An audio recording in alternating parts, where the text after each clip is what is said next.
성경 말씀 함께 보겠습니다. 오늘은 하박국서 1장 12절로 17절, 우리 지난주에 이어서 하박국 1장 말씀을 한번 더 보도록 하겠습니다. 자, 다 같이 함께 한 절씩 우리 선포하도록 하겠습니다.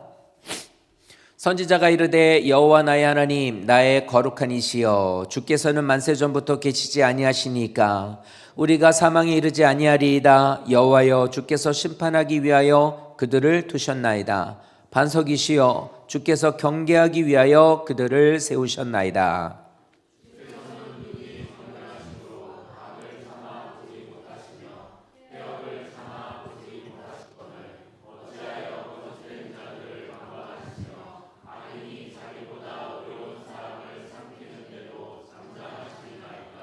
주께서 어찌하여 사람을 바다의 고기 같게 하시며 다스리는 자 없는 벌레 같게 하시나이까.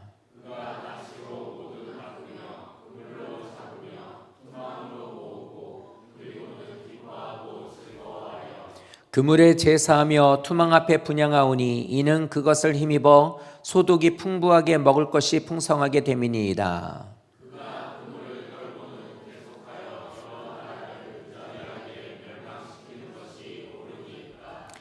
아멘. 오늘은 하나님의 축복 속에서 찾는 믿음이라는 제목으로 함께 말씀을 나누도록 하겠습니다.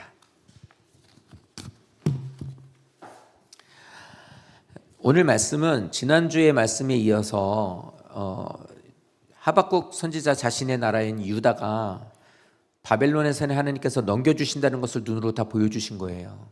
망한다는 겁니다. 망한다.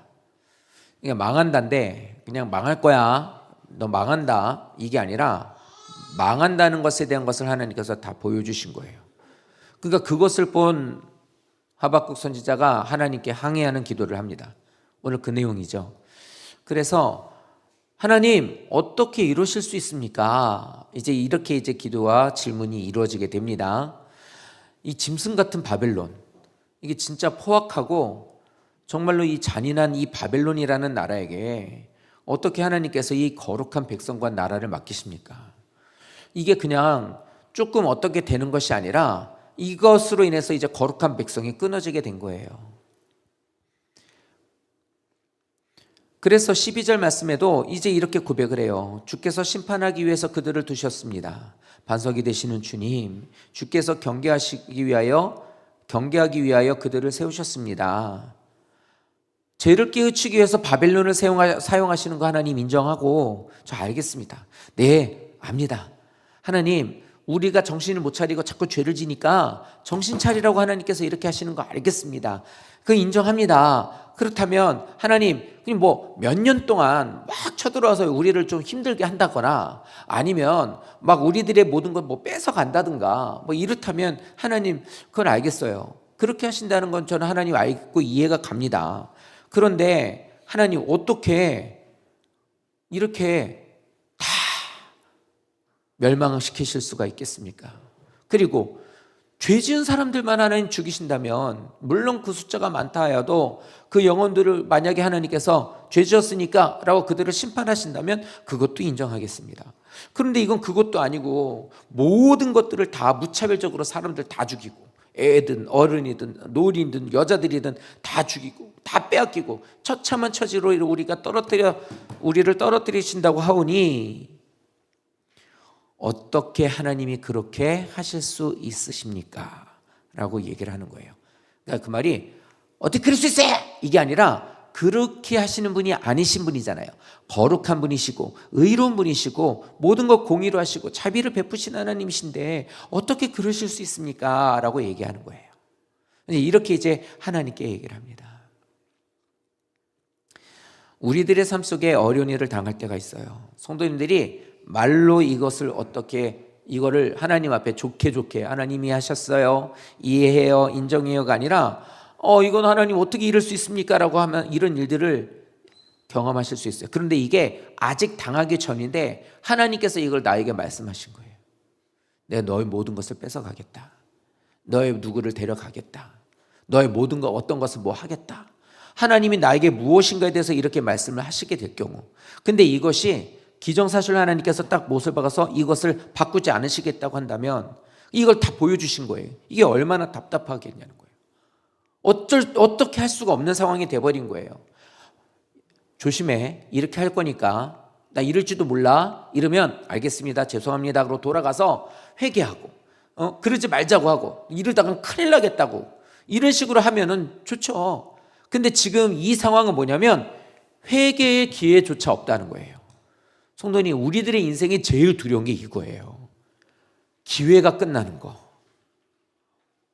이제는 제가 지난주에 했잖아요. 누구한테 막 장난하다가 잡히면은 알았어요. 안 할게요. 안 할게요. 안 할게요. 안 할게요. 한 번만 용서해서 막 이래요. 그러다가 하지 마. 그리고 놔주면은 또 그럴 건데 그러면 도망가요.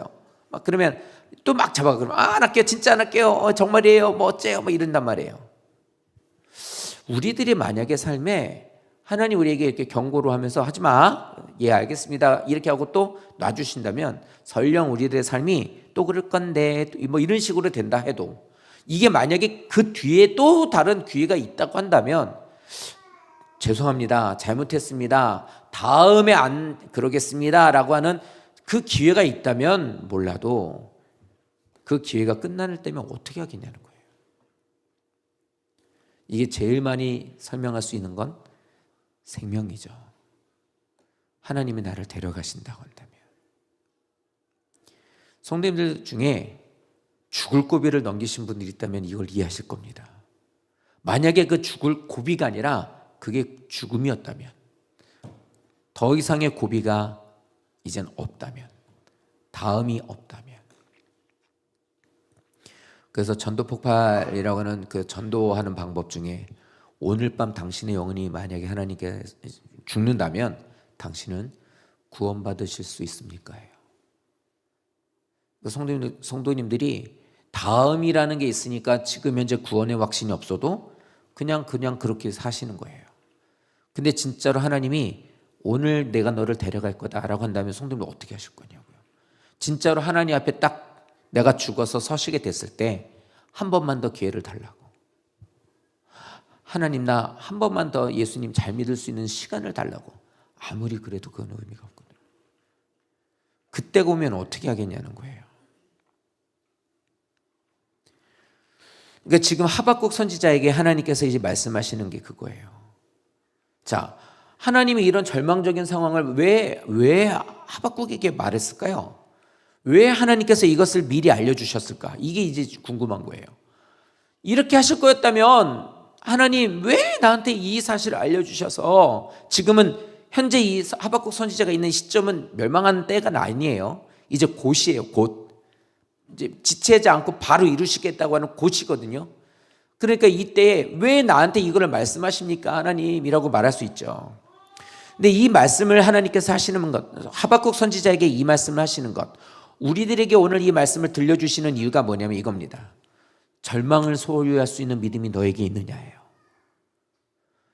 너는 너에게 주는 이 모든 것의 끝에 대한 것을 그리고 이것에 대해서 너가 생각하기에 절망이라고 여기는 것에 대한 걸 너는 소화해낼 수 있는 믿음이 있느냐예요. 다른 말로 하면 있어야 된다예요. 그런 믿음이 있으십니까? 나한테 왜 그러십니까? 왜 그런 일이 나한테 일어나게 왜 그러세요? 이렇게 생각하시죠? 근데 그렇게 생각하면 어린애예요. 그러면 어린 신앙이에요. 나에게는 항상 좋은 일만 있어야 돼.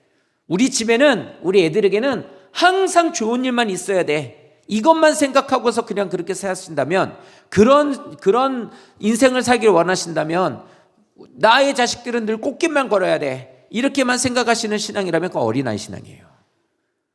어떻게 그렇게 살아요? 성도님들은 그런 인생 사셨어요? 꽃길로만? 진짜로 꽃길로만 거는 인생이라면 그건 진짜 문제입니다. 부모들이 애들을 꽃길로만 걷게 하려고 하니까 문제인 거예요. 애들 다 망쳐놓는 거예요. 제일 큰 심판과 하나님 앞에 책망 중에 하나라고 말씀드렸죠. 그거 어떻게 책임지실 거냐고요. 걱정하지 마. 아빠가 있으니까, 엄마가 있으니까 내가 알아서 다 해줄게. 그런 거 하지 마. 뭐 말하면 그냥 다 그래. 이래버린단 말이에요. 그럼 나중에 어떻게 하겠냐고요. 그렇게 해놓으니까 수련회를 가고 아이들하고 뭘 해도 아니면은 뭔가 이렇게 나눠도 중학생이 됐고 고등학생이 되고 청년이 되었는데도 자기가 그 앞가림 하나를 제대로 못해요. 그래서 애들한테 그랬어요. 학생 애들한테도 너희들 다음에 수련회 올 땐 네 가방은 네가 싸. 야, 나이가 몇 살인데 엄마가 가방을 싸주냐? 네가 싸? 얘기했어요. 왜 그러냐? 뭘 쌌는지도 몰라요. 뭐가 있는지도. 그리고 그렇게 싸워가고 오면 쓰죠. 쌀지를 몰래 집에 가려고 싸야 되는데 그래가지고 네가 싸라 이제 이런 얘기를 해요. 청년들이요. 와, 설거지하러 했더니 철수세미 들고 뭐하냐? 그랬더니 설거지하려고 그러는데요. 저 같이 있는 어떤 목사님, 이렇게 옛날에 스터디 공부하는데 어떤 목사님인데 결혼을 안 했는데 목사예요. 결혼 안 했는데도 목사를 요즘 안수를 주더라고요. 근데 그분 나이가 30대 후반이에요.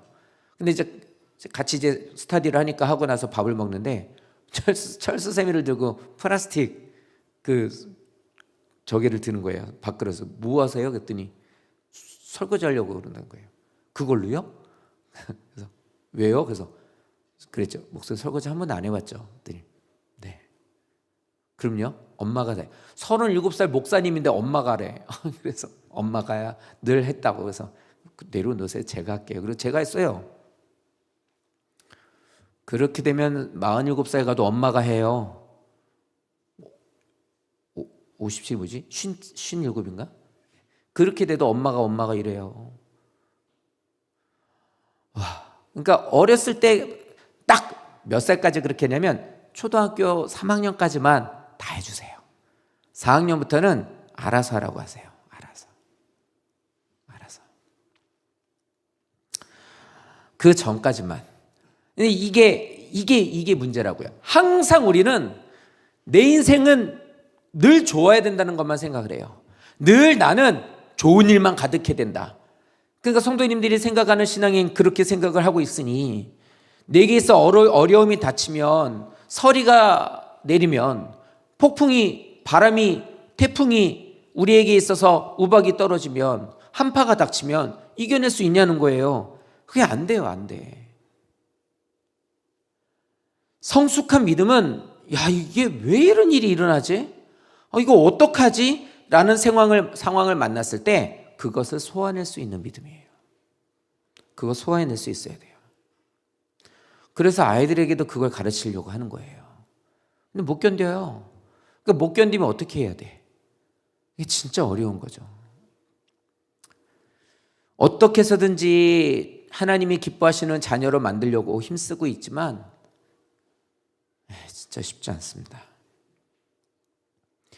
바꿔서 말하면 이런 상황이 됐는데도 이 모든 것들에 대한 것을 이겨낼 수 있도록 하신다는 것은 다른 말로 말하면 그러한 일들을 만나도 여전히 하나님께 감사하고 예배한다는 거예요. 그럴지라도 저는 하나님을 하나님으로 믿습니다예요.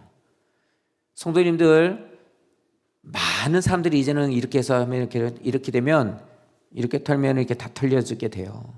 이렇게 살게 되면 이런 신앙 갖고 살게 되면 어려운 일이 생기게 되면은 내게 있어서 가정에 있어서 자녀들에게 있어서 삶에 있어서 직장에 있어서 물질에 있어서 건강에 있어서 문제가 생기게 되면 이렇게 되면 정말로 하나님 잃어버리게 돼요. 이렇게 되면 하나님께 감사하는 것 다 잃어버리게 돼요. 그렇게 되면 정말 무서운 일이 일어나는 거죠. 그래서 하나님은 하박국 선지자에게 말하는 게 그거예요. 네가 도저히 이해할 수 없는 이 모든 일, 납득할 수 없는 이런 일들을 네가 만났을 때에도 하나님을 향하여서 너는 기도할 수 있어야 되고 감사할 수 있어야 되고 찬양할 수 있는 믿음이 너희에게 있어야 된다. 성도님들에게 있으셔야 된다는 걸 말하고 있는 거예요. 지금 어려운 일이 있으신 분들에게 이 말을 꼭 하고 싶고 앞으로 어려운 일을 만나게 되시더라도 꼭 기억하십시오. 지난주 말씀처럼 하나님의 계획과 하나님의 뜻은 우리가 생각하는 것보다 훨씬 더 초월해요. 우리의 생각보다 훨씬 더 깊어요. 하박국 선지자는 이런 말씀을 하고 있는데도 두 가지가 지금 충돌해가지고 거기서 지금 되게 헷갈리고 있는 거예요. 뭐냐면 내 눈앞에 펼쳐져 있는 상황이 지금 정신이 없는 거고, 또 하나는 뭐냐면 내가 알고 있는 하나님이에요. 분명히 내가 알고 있는 하나님은 좋으신 하나님인데, 자비로우신 하나님인데, 지금에 있는 상황은 모든 것들이 다 망하고 심판이고 모든 것들이 다 사라지는 상황이란 말이에요. 이런 상황이 되었을 때 이거 어떻게 되니까, 이게 두 개가 충돌되니까 몸부림치는 거예요. 다시 한번 말합니다. 하나님은 우리의 생각보다 훨씬 더, 우리가 생각하는 것보다 하나님은 더 커요. 우리가 알고 있는 것보다 하나님은 더 깊어요. 사랑하는 방법도 우리하고 달라요. 우리가 생각하는 것보다 훨씬 더 그래요. 그러니까 이론과 실제가 달라버리면 안 된단 말이에요. 성도님들이 교회를 다니면서 알고 있고 그냥 어린아이와 같이 그냥 평탄할 것이다, 좋을 것이다, 그걸 누가 보장하냐고요. 근데 이렇게만 생각하고 있다면 하나님이 하시는 그 일들에 대한 이게 이렇게 되게 되면 문제가 되는 거예요. 진짜 있나? 없나? 어떻게 이럴 수 있지? 있으면 나와보라고 그래. 이렇게 있으면, 하나님이 있으면 이것 좀 바꿔보라고 그래. 어떻게 그럴 수 있어? 별소리를 다 하게 돼요. 수도 없이 봤어요. 수도 없이. 어느 순간 그래요. 남 얘기라고 생각하지 마세요. 성도님들, 남 얘기라고 생각하지 마세요. 아무것도 아닌 일인데도 그 신앙에 대한 것을 그냥 순식간에 뒤집어 버리더라고요. 하나님께로부터 떨어져 나가는 건 순간적이더라고요. 이런 것들도 힘들지만 더 고통스러운 게 뭐였냐면 또 하나 이겁니다. 하나님의 침묵. 말하고 있는 것이 이거예요. 악이 온 세상을 지배하고 있는데 왜 하나님은 침묵하시냐는 거예요. 내 생활에 대한 것도 힘들어서 그것 때문에 나는 이해가 안 가고 너무나 하나님 나 이거 너무 어려웠고 불만이 많습니다. 이거였는데, 두 번째는 악이 온 세상을 지배하고 있어요. 그러니까 뭐냐면 분명히 하나님은 온 세상을 다 보고 계시고 통치하고 계시는 하나님이라는 걸 알아요. 이게 알고 있는 하나님이었는데 현재 있는 상황은 뭐예요? 악이 지배하고 있어요. 또 충돌이에요. 그러니까 신앙생활하다 보면 세상을 나가시게 되면, 내가 성경을 보고 기도하고 말씀을 듣는 것에 눈을 뜨게 되면요, 다 충돌이에요. 세상 나가도 충돌이고 교회 안에서도 다른 성도들 봐도 충돌이에요. 분명히 충돌이 일어나게 돼요. 예배는 하나님 앞에 온전하게 드리는 거예요. 집사라고 하는 직분 이상으로 갖고 있는 사람들은 예배를 잘 드리고 신앙이 좋은 사람이에요. 알고 있었는데 웬걸 와서 보니까, 교회 안에 보니까 집사라는 사람들이 문제가 더 많아. 온전하게 신앙생활하지 않아. 그럼 충돌이에요. 그러면 밖으로 나가서도 마찬가지. 밖에 있는 사람들 중에서도 직장에 갔는데 제가 알고 있는 어떤 집사님도 그래요. 제가 알고 있는 집사님도 직장에 갔는데 예수 믿고 신앙생활하는 사람이라고 하는 직원들이 엉망진창 만들어놨어요. 그 사람도 도대체 무슨 생각하고 살까요? 나한테도 이건 충돌이에요. 어떻게 그럴 수 있지? 성도님들 직장 가셔가지고 직장생활 잘 하셔야 돼요. 잘 하셔야겠더라고요. 저 궁금해요. 정말 그 교회 그 목사님한테 물어보고 싶어요. 뭐 가르치셨는지, 도대체 그 사람 왜 그러는지. 와, 정말 인간적으로 생각하면 어떻게 그럴 수 있는지 이해가 안 가요. 기본적인 마음, 양심, 신앙 없어요. 그러니까 반드시 충돌이 이루어지게 된단 말이에요. 성도님들 그 신앙의 충돌이 일어날 때 견뎌낼 수 있으셔야 된다는 거예요. 지난주에 얘기했잖아요. 코로나 때문에 교회 보니까 막 별짓 다 하더라고요. 나 교회 안 다녀요. 충돌이에요. 그 충돌에서 어떻게 돼요? 소화할 수 있는 믿음이 없어버리니까 늘 꽃길만 걸어야 되고 좋은 것만 주셔야 되는 하나님이라는 오해를 해버리니까, 그런 것을 뉴스를 통해 보니까 어떻게 합니까? 나 교회 안 다녀가 돼버린 거예요. 그 사람만 그런 줄 아십니까? 신앙을 바꿔버린 거, 자기의 종교를 바꾸는 제일 빈도수가 많은 게 기독교였어요. 어디로 가느냐? 기독교에서 어디로 가는 게 제일 많아요? 천주교로 가는 게 제일 많아요. 비슷한 거니까. 그럼 기독교인들이 뭐예요? 잘못된 신앙관 갖고 있었단 소리예요. 악한 자들이 승리하고 있는 모습이에요. 악한 자들이 승리하는 모습이에요. 예루살렘 보세요. 득세하고 짐승 같은 이들이, 하나님께서 분명히 멸하셔야 되는 그 민족들이 이스라엘을 전부 다 어떻게 짓밟아 버리는 거예요. 그러니까 하박국은 그렇게 생각하는 거예요. 어떻게 그럴 수 있냐? 어떻게 그럴 수 있냐? 교회가 어려워서 문을 닫게 됐어요. 교회가 부도가 났습니다. 그랬더니 어떻게 해요? 이단들이 와가지고 그 교회를 먹어버려요. 목사가 의도를 갖고 파는 목사도 있어요. 근데 그게 아니라 속아서 팔아. 그것들은 더 잘 돼. 어떻게 그럴 수 있습니까? 뭐 이렇게 하는 것처럼. 성도님들, 우리들이 신앙생활하면서 이런 일들이 많아요. 이해가 안 가는 일들이 진짜 많습니다. 신앙생활 하다 보면 이 세상을 하나님께서 만물을 통치하시고 창조하셨다고 했는데 악이 이기고 있고 악이 주인인 것 같은 모습들을 볼 때가 되게 많거든요. 그럴 때 우리는 이게 이해가 안 가요. 하박국이 갖고 있었던 신앙관이 바로 이거였어요. 인과응보. 인과응보라는 말은 그냥 지난주에도 말씀드렸던 거, 이것 잘 생각하면 꼭 마음에 꼭 새기십시오. 의롭게 살려고 노력하는 사람들은 지켜주시고 복을 주시고 도와주시고, 악을 행한 사람들에게 있어서는 벌을 주시는 하나님이시다. 맞아요. 이건 성경에서도 우리에게 계속 말씀하시는 거니까 맞아요. 사실이에요. 그런데 하나님을 믿든 안 믿든, 예수 안에 있든 없든 상관없이 이거는 창조의 질서 안에 있는 하나님의 법칙이에요. 욕심 안 부리고 열심히 노력해서 살게 되면 돈 버는 거, 성공하는 거 맞잖아요. 그건 신앙이 꼭 아니어도 맞아요. 그렇죠? 건강이든 물질이든 남용하고 사는 사람들, 막 그냥 펑펑 쓰고 그냥 막 함부로 사는 사람들, 이 사람들은 그것으로 인해서 나중에 어떻게 합니까? 안 좋아져요. 맞죠? 이거는 성경을 떠나서 다 맞아요. 이것은 하나님이 이 땅을 지으신 원리예요. 일반은총. 그냥 땅에다가 곡식을 심으면 나는 거, 좋은 곡식만 심어서 나는 것이 아니라 안 좋은 것들도 심으면 나는 거, 그런 것들은 모두 다 하나님의 창조 질서예요. 그러니까 어떤 사람들, 악인이어도 그 사람들이 그냥 막 돈 버는 것에 대해서 어떤 걸 잘 이용해서 살게 되면 돈 벌고 잘 살고 하는 건 다 똑같고 그런 무슨 문제가 되지 않다는 겁니다. 그런데 우리가 알아야 되는 신앙관이 뭐냐면, 이 법칙과 이것 갖고만은 성도님들이 이것을 신앙이라고만은 아시면 안 된다는 거예요. 다른 것을 끼워 붙여야 된다는 걸 말하는 것이 아니라 하나님의 의도는 다른 것으로도 이것이 가능하다는 거예요. 악한 자들이 세상의 권력을 차지하고 악한 자들이 자기보다 의로운 자들을 짓밟아요. 너 나보다 의롭다고? 막 짓밟아요. 근데 힘 있는 사람이 힘 없는 사람을 짓밟아요. 있는 사람이 없는 것을 더 뺏어요. 그러면 어떻게 돼요? 인과응보대로 하면 그 사람들은 망해야 되고, 하나님 그 사람, 의로운 사람들은 도와주시고 그 사람들을 세워줘야 돼요. 근데 어떻습니까? 세상은 안 되잖아요. 오히려 그렇게 해서 악한 사람들이 더 잘 살아요. 편법과 불법으로 해가지고 돈 버는 사람들이 어떻게 해서든 하나님 쫓아가셔가지고 어떻게 발각돼가지고 망하게 되는데 아니에요. 그 사람들 잘 살아요.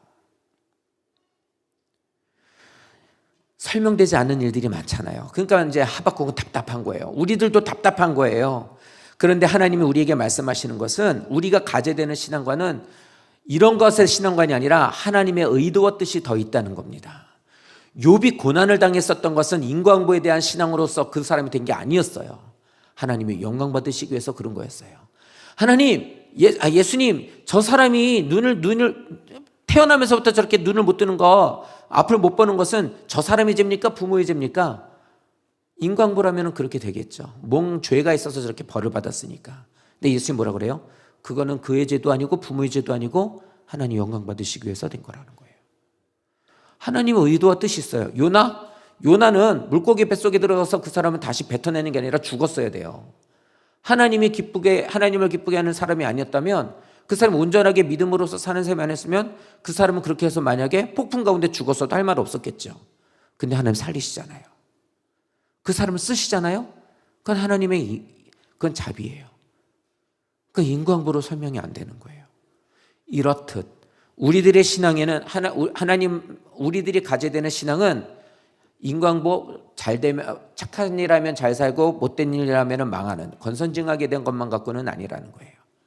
하나님의 생각은 우리보다 깊고 하나님의 뜻은 우리의 생각을 초월해요.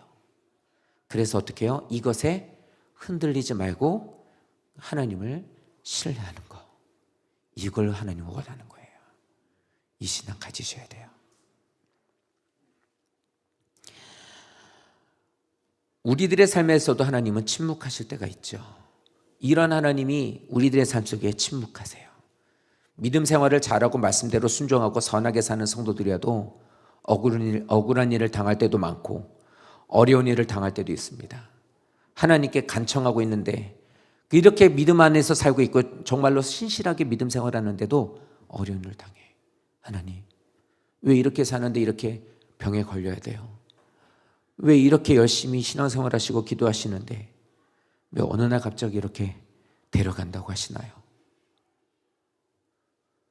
아무리 기도해도 하나님이 돌이켜주지 않는 침묵하시는 일들도 많단 말이에요. 이렇게 국가적으로 세계적으로 하나님의 어떤 그런 하늘의 어떤 것에 대한 것을 기도하는 하박국이기도 하지만 우리들의 생활 속에서도 이런 일 많아요. 이런 일 많지 않아요? 누가 내 차를 살짝 쿵 했어요. 내렸어. 별로 문제되지 않아. 가세요. 선을 베풀었어. 근데 내가 누구 차를 쿵 했어. 들어 눕고 범퍼 갈아줘야 되고 손해가 이만저만이 아니야. 그럴 땐 어때요? 하나님, 나는 왜 선을 베풀어서 가라고 했는데 왜 나는 이런 일을 당해야 되나요? 나는 하나님, 이런 일 하신 적 없어요? 이런 생각? 저만 그래요? 전 그래요. 하나님, 너무 선을 베풀어서 나한테도 좀 그래야 되는 거 아니에요? 저도 아직 신앙이 어린 것 같아서 좀 이런 좀 볼면 소리를 좀 해요. 하나님 뭐라 합니까? 들어주세요? 이렇게 좀 얘기하지만 사실 큰 일을 당할 때도 많아요. 큰 일을 당할 때 그렇게 되면 별 생각이 다 들어요. 정말 죽고 싶다, 죽는 게 낫겠다, 요나처럼 정말 그냥 죽었으면 좋겠다, 그냥 내일 아침 눈 안 떴으면 좋겠다, 그게 제일 속 편하겠다, 이런 생각이 들 정도로 힘들 때도 있죠. 그렇게 하면 하나님 앞에 엎드리고 기도해도 하나님이 응답하시 않으실 때도 있어요. 그럼 왜 그럴까 해요. 왜 하나님께서 이렇게 기도하는데 안 들어주시냐?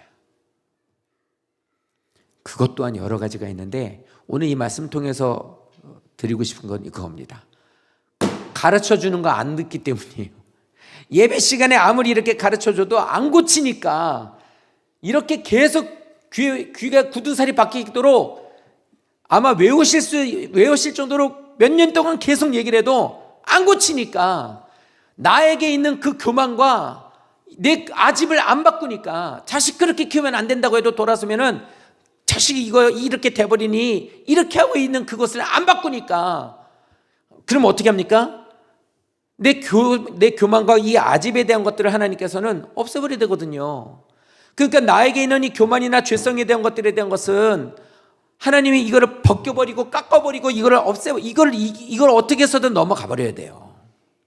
근데 이것은 우리 아무리 성경 공부를 하고 교육을 받고 성도님들이 훈련을 받고 아무리 신신당부를 해도 안 돼요. 신방 가가지고 몇 날을 신방 가가지고 그렇게 하시면 안 되는 거예요? 이렇게 하셔야 되는 거예요? 아니에요. 그러면 안 돼요. 알겠습니다. 걱정하지 마십시오. 그리고 또 가고 왜 그러셨는가? 안 돼요. 별의별 하고 그냥 그 사람은 아무리 얘기를 해도 목사님 고맙습니다. 이런 얘기 주셔서 고맙습니다. 힘이 됩니다. 알겠습니다. 알긴 뭘 알아요. 일주일 한다 가면 똑같아. 안 돼요. 그럼 저는 어때요? 나는 이 말을 하는 저는 이렇게 하니까 잘 가르치고 열심히 가르치니까 전 좋아지나요? 하나님도 그럴 거예요. 너도 똑같아. 너도 전하는 너나 듣는 쟤네나 너네 다 똑같아. 아마 이러실 거예요. 그러니까 이런 우리들에게 어떻게 하시느냐?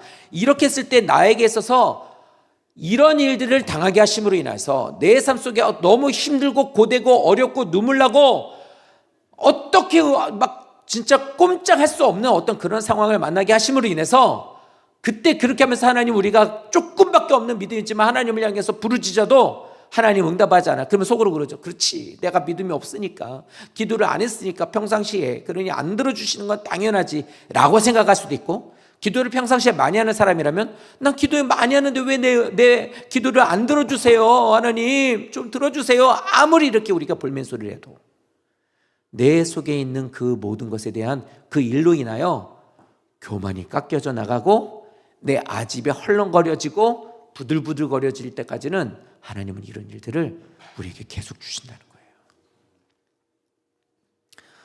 목회를 전도사로 딱 처음에 시작을 하면서 얼마나 부족하고 잘 못하고 단점이 많으니까 그거를 조금씩 고쳐나가는 거예요. 근데 고쳐나가는데 어려운 일을 당하고 그걸 통해서 또 교훈을 얻고 또 그것에 대해서 또 부딪히고 또 하면서 또 실수하고 또 그렇고 계속해서 하고 났을 때 지금 제 모습이 있는 거예요. 그럼 제 지금 모습은 완전합니까? 아니거든요. 그럼 어떻게 해요? 또 이제 목회하면서 또 이제 힘든 일, 속상한 일, 어려운 일, 눈물 나는 일 계속 많겠죠. 뭐 지금도 그렇지만 그럼 계속 어떻게 해요? 기도하는 거예요. 그렇게 하면서 저는 계속해서 깎여져 나가는 거예요. 다듬어져 가는 거예요.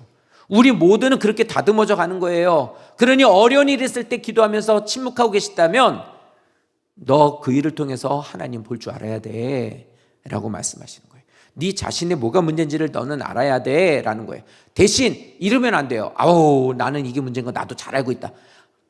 안 돼요. 알고 있으면 뭐 해야 돼요? 버려야죠. 그거에 대한 것들이 빈도수가 줄어들어야 된단 말이에요. 하나님은 우리 속에 있는 교만을 깎아내기 위해서는 엄청난 희생을 하신다는 거예요. 희생을 해요. 재해도 내리시고 전쟁도 나게 하시고 우리 가정에 있어서 문제도 일어나게 하시는데 조그만 문제가 아니라 큰 문제도 일어나게도 하시고 내게 있어서 사고가 나서 목숨이 달랑거리게 돼도 그렇게도 하시고 한쪽 무엇인가 없어지게도 하고 어떤 영화 보니까 그 영화 있더라고요. 그 영화가 어떤 남자가 막 이렇게 막 자연에 가서 이렇게 막 하는 걸 좋아해요. 막 암벽 타기도 하고 혼자 배낭 메고. 그런데 어떻게 잘못해가지고 이제 보지도 않았는데 대충만 알고 있는 내용이라 대충만 얘기할게요. 근데 어떻게 잘못해가지고 큰 바위와 바위 사이에 팔이 껴요. 그러니까 팔이 꼈는데 빠지질 않는 거예요. 그러니까 팔은 계속 감각이 없어지고 이제는 먹을 것도 없고 뭐 이렇게 된 거예요. 그럼 어떻게 해요? 사람이 없는 오지로 갔거든. 그러니까 사람도 없고 아무것도 없는 거예요. 그 오줌을 받아 먹는 것도 한계가 있고 이제는 뭐 이렇게 뭐 돌이 있으니까 돌을 뭐 이렇게 핥아가지고 뭐 이렇게 뭐 그걸로 뭐 이렇게 조금의 어떤 영양분을 먹는 것도 벌레 지나가는 거 잡아먹는 것도 한계가 있고 시간이 흐르면서 팔이 계속해서 피가 안 통하. 이러고 있다가 죽을 것 같으니까 어떻게 합니까? 팔을 자르는 거 자기 스스로가. 생명을 위해서는 내게 있어서 아까운 것이지만 그거를 잘라내야만 그것으로 인해서 내가 정상적인 것이 안 되게 되지만 그것으로 인해서 내가 살 수 있다면 그거를 잘라내야 되더라는 거예요. 하나님은 누구보다도 우리들이 그렇게 되지를 않기를 원하고 아름다운 모습으로 우리들의 모든 것을 좋은 것으로만 주시기를 원하는 하나님이지만 내 안에 교만이 있고 이렇게 놔뒀다가는 쟤 죽겠네, 저렇게 뒀다가는 쟤 지옥으로 그냥 쟤 들어가겠네, 이렇게 하면 하나님은 우리에게 고난을 주실 수밖에 없는 거예요. 왜요? 살려야 되니까. 성도님들, 예수를 믿는다고 말만 하고 우리가 이 자리에 앉아 있는다고 모든 문제들이 자동적으로 해결되는 거 아니에요.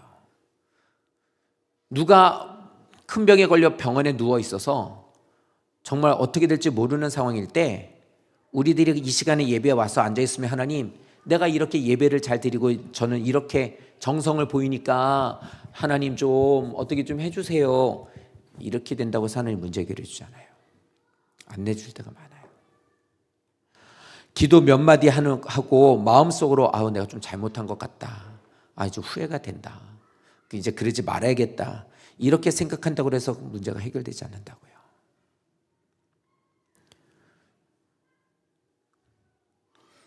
예수를 믿고 나서 믿음 생활을 지금 한참 동안 진행하고 있는 우리들이어도 이런 생각으로 잘못 가고 있으면 하나님은 정결하게 다시 하나님께로 이끌어가기 위해 일하신다는 거예요. 무속신앙 같은 신앙 갖고 있는 분 있죠. 교회만 잘 다니면 우리 애들 잘 될 거야. 내가 교회 가서 앉아있어 주면은 하나님이 내 정성 보고 우리 집을 변화시켜 줄 거야. 내가 하는 일 잘 되게 해줄 거야. 그거 기복신앙이에요. 그거 아무 의미 없어요. 하나님은 그런 정성을 보이시면 어떻게 하시냐면 용광로로 던져주시는 거예요. 그래서 그에게 있는 교만이라는 것이 빠져나갈 수 있게 하신다고요.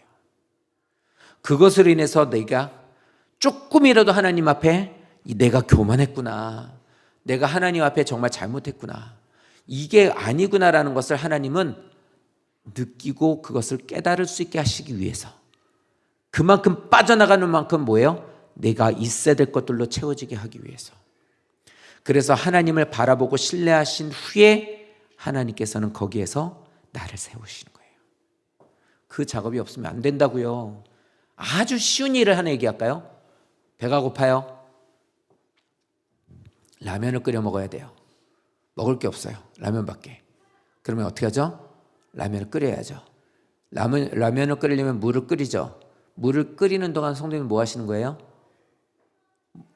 라면을 먹기 위해서는 물을 끓이는 그 시간을 뭐 하셔야 돼요? 네, 기다려야 돼요. 기다리셔야 돼요. 그 고난 가운데서 하나님이 내게 주신 그것들에 대한 것을 우리는 그걸 인내해내야 돼요. 그래야 돼요. 이 방법이 아니면 안 된다는 걸 하나님은 아시기 때문이에요. 성도님들을 너무나 잘 알고 있기 때문에 그 방법이 아니면 안 된다는 거예요.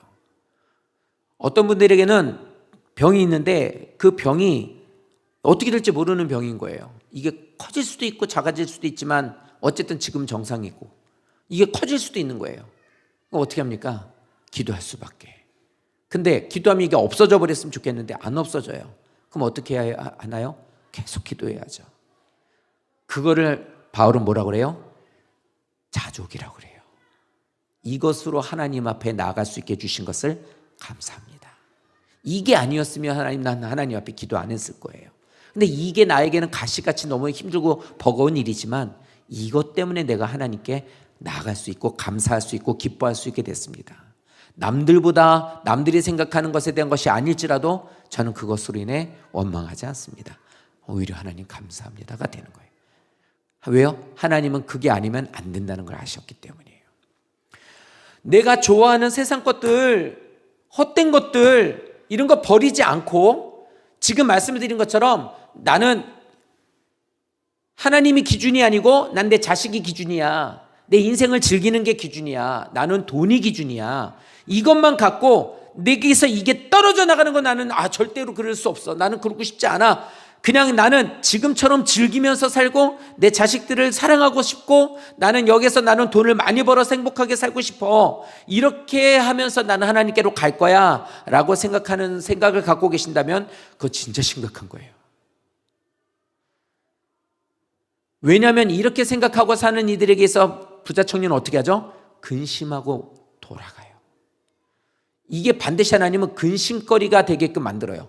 선택하게끔 만드는 일을 반드시 주게 돼 있어요. 그럼 거기서 성도님들은 그걸 선택해내셔야 돼요. 난 어떤 걸 선택해야 되지라고. 근데 하나님으로 인하여 단련하는 그 일들에 대한 것을 성도님들이 자꾸만 포기하거나 거기에서 자꾸 도망다니시고 나에게 있어서는 늘 인과응보에 대한 신앙과 나에겐 좋은 것만 가득해야 된다고 꽃길로만 걸어야 되는 우리 가정이었고 모든 나에 관계된 것들은 그래야 된다는 생각 갖고 있으면 그 부작청처럼 근심하고 하나님을 떠나버리게 되는 거예요. 그래서 우리들의 신앙생활에서 내가 좋아하고 갖고 있는 것을 버리지 않고 하나님을 섬기려고 하는 그 마음을 버리셔야 돼요. 배가 가라앉고 있는데 거기에서 가방 싸고 앉아있으면 어떡하냐고요. 배가 가라앉으니까 지금 빨리 탈출하라고 했는데 하는 말이 나 수영 잘해. 나 이러고 있으면 누가 와가지고 보트가 와서 나 분명 구조해 줄 거야. 그러니까 거기서 여유 있게 거기서 가방만 싸고 있으면 참 죽어요. 왜 신앙생활을 성도님들은 여유롭게 하고 계시냐고요. 왜 자신의 영혼이 자꾸만 지옥으로 치닫고 있는데 가라앉고 있는데 왜 여유롭게 신앙생활하고 있냐고요. 예수님이 십자가에 못 박혀 죽으셨으니까 나는 내일 하면서 살면 돼. 예수님이 해주셨으니까 이제 나는 그냥 나 일상을 즐기면서 살면 되는 거야. 그냥 최소한의 내가 해야 되는 격식을 차려서 나는 주일이면 와서 예배 드려주는 거면 되는 거지. 이건 담내하는 거 아닐까? 이 정도면 되지? 이렇게 하면서 신앙생활 하시면 어떡하냐고요. 이렇게 신앙생활 하시게 되면 하나님의 사랑이 아니면 난 아무것도 아니야 이런 생각이 아니라 나는 아무것도 아니야가 아니라 내가 최고야 이런 생각으로 우리는 바꿔지게 되는 거예요. 이렇게 되니까 어려운 일이 생기게 되면 거기서부터 하나님 섭섭해요. 이럴 수 있어요. 하나님 없나 보다. 교회 다녀봤자 소용도 없네. 달라지는 것도 없네. 이래버리는 거예요. 그러니까 거기서 하나님한테 이게 지금 유다였던 거예요. 이게 유다였어요. 왜요? 오랜 시간 동안 그랬으니까 잘못하면 죄송해요. 용서해주고 또 하나님 거기서 사사들 보내주고 선지자들 보내주고 은혜를 베풀어주고 출애굽 시대에도 그래 사사 시대에도 그래 여러 왕들이 있었던 시대도 그래 계속 그런 거예요. 근데 그거 다 뭐였어요? 기회였던 거예요. 인생으로 보면 우리들의 시간 속에서 하나님은 지금 기회를 주고 있는 거예요.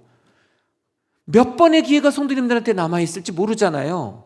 근데 그 기회가 끝이 나게 될 때 하나님이 이제는 끝, 그러면 하나님 끝 되면 이제 끝나는 거거든요. 그때 가서 한 번만요. 한 번만. 아무리 그래도 안 된단 말이에요. 그렇기 때문에 우리들이 여기에서 여유롭게 그냥 교회만 다니면서 신앙생활 하셔야 되는 그런 상황이 아닌 거예요. 하나님의 사랑이 아니면 나는 아무것도 아닙니다. 예수 그리스도의 십자가가 아니면 저는 구원받을 수 없습니다. 이 마음을 갖고 있으면 그렇게 못 살아요. 그렇게 못 살아요. 하나님은 하나님의 자녀가 제대로 된 믿음을 갖기를 원해요. 이제 우리 교회는 안에서나 밖에서나 똥냄새가 가득한 교회가 됐어요. 우리 교회는 3월만 되면 그런 교회가 돼요. 막 냄새가 막 진동을 하죠. 왜 여기 지금 계속 거름 뿌리니까 이제 와가지고 이제 열심히 뿌려야 돼요. 근데 이제 어떻게 좀 지나면 뭐 하죠? 씨 뿌리겠죠. 씨 뿌리는 농부들의 마음이 뭘까요? 요번 농사 잘 되나 안 될나 모르겠다. 날려면 날아. 말래 말고. 이럽니까? 거름 뿌리고 씨 뿌리고 그거를 돌보고 하는 그 모든 것들 하면서 무슨 기대를 하냐면 이번에는 많은 거 수확됐으면 좋겠다. 잘 자랐으면 좋겠다. 풍성했으면 좋겠다. 이 기대를 갖고 뿌려요. 하나님은 우리들의 마음에 성도님들의 신앙이 믿음이 잘 심겨지기를 원한단 말이에요. 그래서 믿음을 뿌리시는 거예요. 그런데 이렇게 심겨지게 되는 데 있어서 세상의 헛된 명예나 아니면 물질이나 성도님들이 갖고 있는 어떤 세상의 욕심 이런 것들이나 악한 자가 와가지고 다른 것으로 해서 그 심어놓은 믿음의 씨가 잘 못 자라게 하는 그런 것들을 계속해서 방해하는 것들에 대한 것을 못하게 하기 위해서 온전한 성도님들에게 열매를 맺게 하기 위해서는 하나님은 철저하게 이 모든 것들에 대해서 바벨론을 갖다가 붙여주셨든 폭풍을 갖다가 붙여주셨든 뭐가 됐든 간에 하나님께서는 계속해서 성도님들을 주실 거예요. 그건 괴롭히는 게 아니에요. 그래야 좋은 열매 맺기 때문이에요. 나무를 심어놨더니 벌레가 생겼으니까 약을 줘요. 약 쓰잖아요. 써. 이런 걸 왜 나한테 주고 그래? 너를 살리려면 약을 먹어야 돼. 썩고 있네. 잘라내요. 왜 잘라요? 아프게. 나 죽으라는 건가 봐. 너 이거 잘라야 살아. 이거예요. 뭐 더 이상 설명이 필요한가요? 그러니까 하나님이 나에게 그려주신 건 왜 나 미워하세요라고 말하지 말자는 겁니다. 우리는. 사랑성도 여러분, 오늘 이제 말씀의 결론이 이거예요. 하박국 선지자는 이게 끝이라고 생각했어요. 하나님, 이 유다가 망하면 끝 아닙니까? 하나님께서 선택한 우리들이 이렇게 해서 전 나라에 짓밟히면 우리 끝나는 거예요. 끝 아니에요. 성도님들이 당하는 고난 끝 아니에요. 인생이 바닥에 떨어지면서 성도님들이 그 인생이 끝날 것 같지만 막상 거기서 떨어지게 되면 거기서 하나님 음성 들려요. KFC라는 그 할아버지도 그랬대잖아요. 이 사업 망해가지고 그 사람은 거기 고속도로에서 옆에서 그 알바하고 있는데 치킨 이렇게 닭고기 이렇게 해가지고 치킨하고 있는데 이 사람 거기서 쫓겨나가지고 거기서 여러 가지 맛으로 만들어가지고 그 구워가지고 만들어가지고 팔았더니 그게 거기서 대박이 나가지고 된 거 아니에요. 망했다가 기업 새로 시작해가지고 사업 시작해가지고 성공했다는 사람들 많잖아요. 뭐 그런 것처럼 우리들에게 있어서는 하나님이 주시는 고난이라는 것이나 아니면은 이스라엘이 망하게 되는 것이든 뭐든 간에 그게 끝이 아니라고요. 그 끝에서 고난의 그 밑에서 하나님의 음성이 들려지는 일들이 너무 많고 하나님을 만나는 일들이 많다는 겁니다. 신앙이 없는 사람에게서 환난은 끝이에요. 그런 사람에게는 정말 끝이에요. 하지만 이상하게도 하나님의 백성들은 환난을 만나면 그들의 영혼이 맑아져요. 터질 게 터지고 깨져버릴 게 깨져버리게 되면 거기서 하나님을 찾아요. 하나님의 백성에게는 절망 없습니다.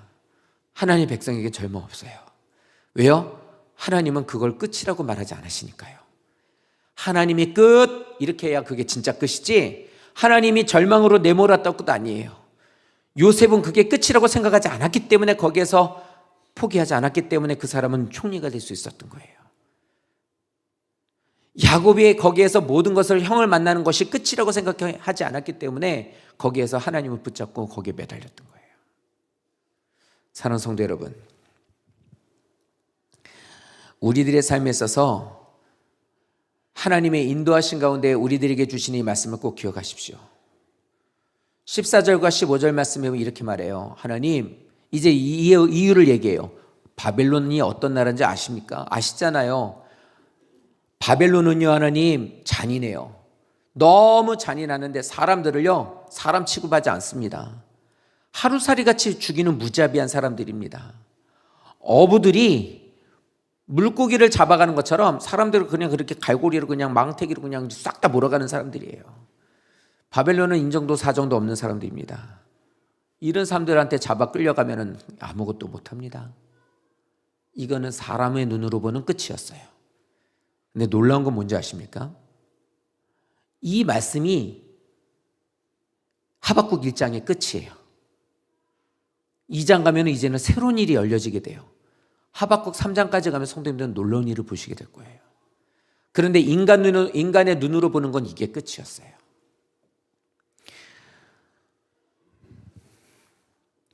그럼 오늘 여기에서 우리에게 주시는 교훈은 이겁니다. 어떻게 하면 이걸 피할 수 있을까요? 내가 망하게 되는 것을 피할 수 있는 방법과 피눈물이 흘러내리게 되는 이 모든 일들을 피할 수 있는 방법은 뭡니까 하나님이라고 묻는 거예요. 그거는 지금입니다. 주시는 이 말씀이 내 말씀으로 삼고 하나님의 말씀대로 사는 거예요. 하나님의 인도하심 가운데 지금 하나님께서 이렇게 주시는 말씀을 내게 주시는 말씀 듣기 싫어하지 마시고 별로 듣고 싶지 않아서 그냥 하나님의 마음을 그냥 이렇게 그냥 막 마음이 둥 떠 있지 마시고 그냥 앉아 있다 끝나는 걸로 생각하지 마시고 따르기가 귀찮지만 그거를 내가 수용하기에는 조금 고민이 되지만 이렇게 된다 할지라도 내가 이것을 하나님 앞에 따르는 거예요. 그 수고로움이, 그 열심이, 그 결단이 바벨론을 만나는 것을 피할 수 있는 방법이라고 우리에게 주시는 거예요. 성도님들 부탁드립니다. 우리 성도님들 그래도 감사한 것은 지금 어려운 분들도 있고 막 지금 막 너무 힘들고 뭐 여러 가지로 이렇게 막 이제 이런 분들이 있어요.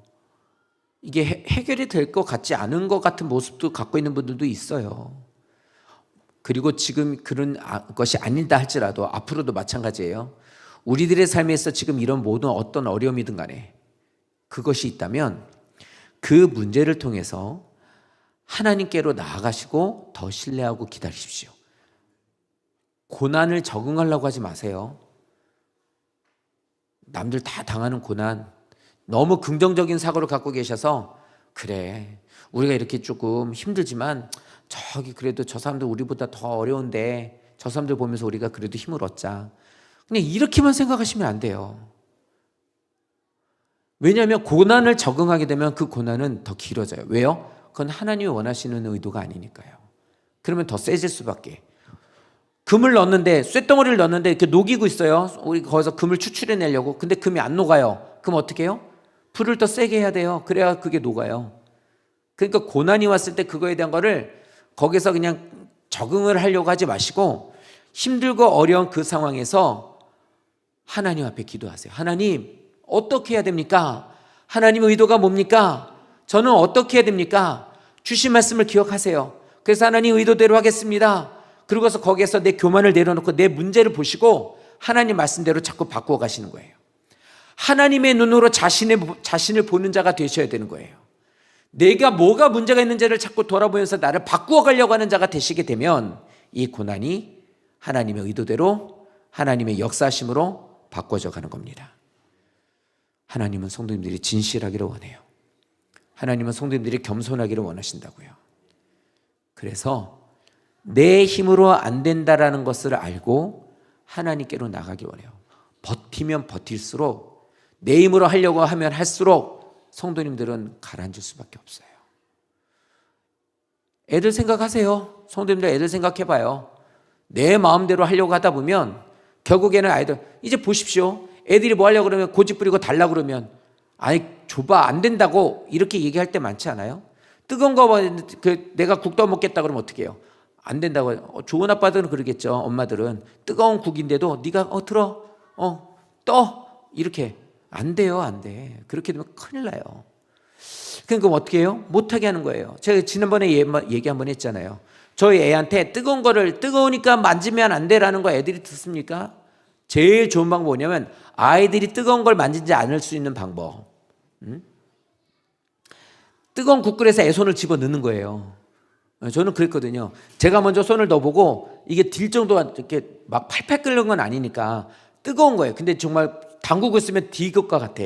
근데 살짝만 담갔더니 좀 뜨거워요. 그러면 손을 잡고 너 이거 만지면 안 돼. 그러고 속 집어넣었어요. 그랬더니 지가 손을 빼더라고요. 뜨거워서. 그래서 다시 손을 잡고 손을 거기다 집어넣었더니 이제 안 넣으려고 힘을 주더라고요. 여기다 손 넣으면 뒤어 뜨거워 큰일 나. 그랬더니 끄떡거려요. 그래서 그거를 몇 번 했어요. 손 줘봐. 잊어버릴만 하면 손 줘봐. 그러다 갔더니 손을 버덩거리는 거예요. 하나님이 성도님들에게 어려운 일을 통해서 그게 안 된다는 걸 자꾸 경험시키시는 거예요. 이러면은 내가 안 되는구나. 하나님을 말씀을 벗어나면 안 되는구나. 내가 자꾸 하나님한테 버팅기고 내 마음대로 하려고 하면 안 되는구나. 이렇게 알게 하셔서 하나님은 어떻게 보면 하나님께 소망이 있다는 걸 알게 하시는 거예요. 우리가 요즘에 요나서부터 시작해서 하박국 끝날 때까지 말씀은 뭐냐면 초신자들이 들으시기에는 조금 힘드실 수 있을 겁니다. 근데 믿음이 있는 분들은 이 말씀을 잘 기억하셔야 돼요. 그래서 이 말씀을 이런 신앙관을 가지셔야만 믿음 안에서 성도님들이 더욱더 견고한 신앙을 가지실 수 있습니다. 믿음 안에서 하나님 앞에 더욱더 믿음 안에 크게 쓰임받고, 왜냐하면 시대가 갈수록 더 환난은 커져요.